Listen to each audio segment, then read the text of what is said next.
because one or the other has to do with the person in connection with the entire universe and nature, whereas the other one has to do with formalities in a building, tithe offerings, and narrow-minded. And unfortunately for the African child, when we accepted Christianity, we swallowed the plastic plus the bread, instead of maybe taking the content and removing the branding itself. Now Christianity has to do with dressing, with fashion, with music, with literally Eurocentric formalities, which have nothing to do with spirituality and connectivity to the divine other.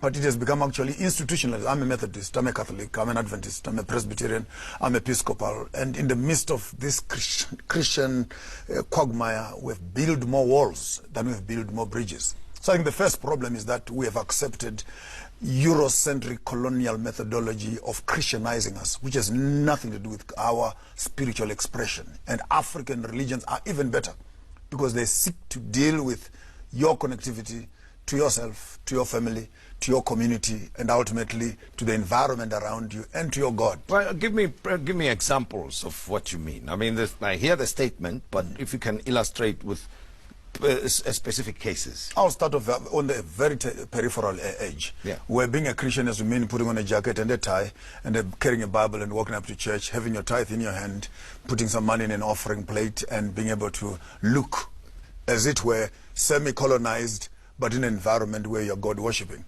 And if you should pick up a Zulu, a Xhosa, or a Pedi, or Tswana, and they come in as they are, from their own traditional corners, into the Christian environment, most likely all the elders are going to be sitting aside for a committee to say, can we help this guy to move him from there? So it almost seems like for you to become Christian, you need to lose yourself first. We need to flush you off from being culturally you.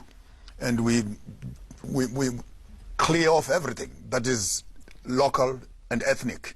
And so churches for me have become an initiation center for colonialism, because basically you're not allowed to come in there and express yourself as you are, except maybe for Shembe and a little bit of some other indigenous churches. But as for the rest of us, both from music and expression, tithe and offerings, has nothing to do with improving and developing. Well, you talk about, we mentioned Shembe Church, the ZCC, for instance. Where would they fall in this category? I will not be very free to castigate and lacerate churches, but if you look at, it's one thing to say we're worshiping a white Jesus in black clothes. It's another thing to say we're worshiping a white Jesus in black clothes. It's another thing to say we're worshiping a black Jesus in black clothes. So I see quite a bit of division right there.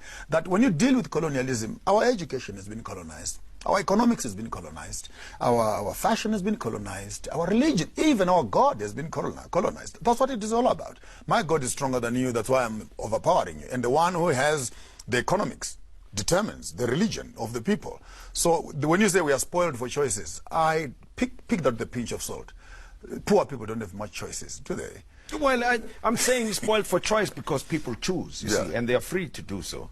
And even when they are free to reconsider their options, they still choose the way they do. For instance, as I refer to the story that you're familiar with, where a pastor allegedly raised somebody from the dead, and women have been told that for a fee they can be assisted to find appropriate husbands, and that businesses can be improved. All sorts of things are happening, and it's not only those churches. There are different churches which you say should be decolonized, and people go freely. So there's no one who's compelling people to go to these churches. There is this famous statement which people love using: Jesus is the answer. I have come up on the contrary to ask, what is the question? Because our people have serious problems. They have economic problems, health problems, and when they go to church, they're not going there for entertainment per se. They have genuine issues that they would want to address with deity. Unfortunately, shenanigans and charlatans have shot into the road quickly, pretending, acting to present and giving solutions to the community. Half the time, if not most of the time, this has become actually a circus of the highest order. Because at the end of the day, the same people who must be assisting us to get solutions are actually pulling out all the resources away from us again and gathering that to themselves. So when you're talking about they have choices, where there's poverty, I want to ask maybe to just make it slightly philosophical. When I place you in an environment where you have nothing to eat, nothing to, and I only leave you with options of poverty. Religion is actually an option for poverty. The question is, if we had more millionaires on the ground, would we have all of them in church? Well, I doubt very much. There you go. And I saw in one of your social media postings, you say, you'll start the decolonizing process for yourself by doing away with the white image of Jesus Christ. As of this weekend, actually, I'm banning the white Jesus myself. Yeah. I'm not asking anybody else to do it. Yes. But I woke up one morning, having worked as a minister for 32 years. Yes. And you wake up to discover the picture of Jesus is wrong. Yeah. It's actually a whitewashed Hollywood picture. And I don't believe that white guy ever died for any one of us. So that's for me. Yes. I don't know what the rest of the community would say, but for myself, that's wrong. The name Jesus on its own is wrong. Yeah. Because the letter J only appeared on our alphabet as of 500 years ago. So even Jesus himself, per se, Yeshua, never had that name being called on him. Then I wake up again and discover the Bible has been edited. There are a couple of books that are missing in the Bible. Another problem. Israel itself becomes another problem. Because they never went anywhere in a boat, and they were never sold as slaves anywhere. As the Bible identifies the Israelites, that they were going to be taken across the seas, they're going to be beaten up, and they're going to be thrown around with buttocks hanging outside, they'll be sold as slaves. Now tell me which nation on the face of the earth fits that description, except for the black people. So when you begin to look at the biblical text more critically, you begin to see the whole colonial facade falling off, that actually the 13th tribe, a book which I can recommend, which was done by Ford, must be read, that the whole concept of the Hebraic Israeli concept, that the Israel are these white guys who are rolling their hands on their side, is not altogether true. The whites have never been Jewish. For all practical purposes, North Africa is not a home for the white people. They have been Europeans. It's only when they went through the civilizations in Europe and into Russia and etc., when they came back through the United Nations in the 1960s, then a state was established, but there's no trace. Well, obviously that is going to cause serious political That's why we're challenges debating. to you. That's why we're Of course, debating. People will challenge you and say, you've got it all wrong, it's distorted history. But for purposes of this conversation and people who, as we speak, are celebrating Good Friday and Easter weekend, who you say do not really have choices, I say they have choices.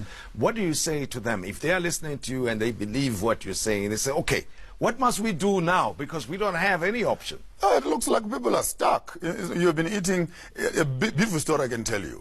Me and you, we go and buy some apples in a shop. We come here during the light, we eat the first apple, we find out there are worms inside. And one of us, who is smarter than the other, says, hey, Joshua, we cannot be throwing away good apples. Let's switch off the lights and let's just eat these apples. Why? Because light gives you a problem. Because immediately we remove the light, we can eat the rotten apples. So are we saying that we must not learn because we've already... But anyway, for the purpose of Easter, close the house, call your family inside, rebuild the family structures, and reconfirm what you believe. When you are talking about regenerating us as people, it must not only be a cosmetic regeneration. Start putting a savings plan for your money. Start doing forgiveness ceremonies in your houses. Work on building relationships around your own families. Visit your own children that you've made in the whole bushes around. And let not be for celebrating some foreign little white guy with blue eyes, whom you claim to be Jesus, who died on a cross. I'm still waiting for a white man to die for black people. Now, when you look at the state of the South African spirituality, the moral value system of South Africans generally, we've got so many issues.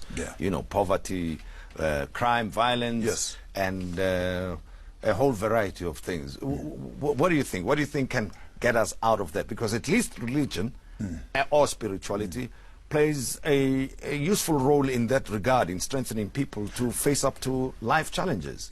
Regeneration, for me, if you listen to that word carefully, regeneration, there's a generation inside. Has to be re-establishing a generation. Now, I can almost give you 3 quick generations. With the generations of the blacks, purely black. With the generations of the blacks who have become coconuts. Black on the outside, but white on the inside. Or structure of thinking and education and medicine and everything, purely white. Then we have the white generation. Put these 3 generations together. When you're saying let's regenerate the African, the question is, which one do you want to regenerate? Are you regenerating us to become like the 1930s and the 1960s? Are you regenerating us to become the blacks that we are? Or you are simply saying we must regenerate in terms of having white morality, black morality, or what I want to call coconut morality. And right now, we just use these beautiful words on the top side. But when it comes to the real essence of what does it mean to regenerate the African spirituality, I want to challenge all of us. It has to do with us moving from here, not to Moria, not to Shembe, not to churches. It's going back to our villages, going back to our families, saying hello to our mothers, giving less money to our pastors, more money to our mothers and fathers and sisters and children that are struggling. There's no morality of the story of you taking your tithe and offerings to a rich man in Sandton, when in fact your own sister's child cannot have money for school fees. And you're talking about regeneration as a concept. And well, let me pause right there. We've started a debate, and of course a lot of people who will be challenging your views down the line. Bring it on, bring it on, bring it on. Maponga, Joshua, Marara, appreciate it. Thanks very much Thank you for having been with me. And that's all we had time for this morning. Thank you for joining the Modise Network. Be sure to tune in again next week. And from us, have a great day.